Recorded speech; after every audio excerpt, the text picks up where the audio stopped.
మీ చిన్ ఇలా కనిపిస్తుందా? మీ బెల్లీ ఇలా కనిపిస్తుందా? మీ ఆర్మ్స్ ఇలా ఉన్నాయా?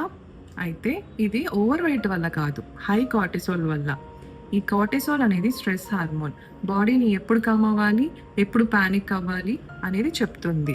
సో బేసిక్గా చాలామందికి తెలియంది ఏంటంటే, కార్టిసోల్ డౌన్ అవ్వాలి అంటే బ్లడ్ ఫ్లో ఫ్రీ అవ్వాలి. బ్లడ్ ఫ్లో ఫ్రీ అవ్వటానికి బ్లడ్ వెజల్స్ ఓపెన్ అవ్వాలి. ఇవి ఓపెన్ అవ్వటానికి బాడీలో ఒక మెయిన్ కాంపోనెంట్ హెల్ప్ అవుతుంది, అది నైట్రిక్ ఆక్సైడ్. ఆల్సో ఏజ్ పెరిగే కొద్దీ నైట్రిక్ ఆక్సైడ్ ప్రొడక్షన్ అనేది బాడీలో తగ్గిపోతూ ఉంటుంది. సో దీనికి ఏంటి సొల్యూషన్? సింపుల్, ఒక మోస్ట్ న్యాచురల్ వే ఉంది. ఏంటంటే బీట్రూట్లో నైట్రేట్స్ ఉంటుంది. సో దానివల్ల బ్లడ్ వెజల్స్ ఓపెన్ అయ్యి బ్లడ్ ఫ్లో ఫ్రీ అవుతుంది, కార్టిసోల్ తగ్గుతుంది. So nervous system calm down అవుతుంది. ఓకే, సో ఇలాంటి టిప్స్ ఇంకా తెలుసుకోవాలి అంటే నన్ను ఫాలో చేయండి అండ్ ఈ రీల్ అందరికీ షేర్ చేయండి. ఓకేనా? Thank you.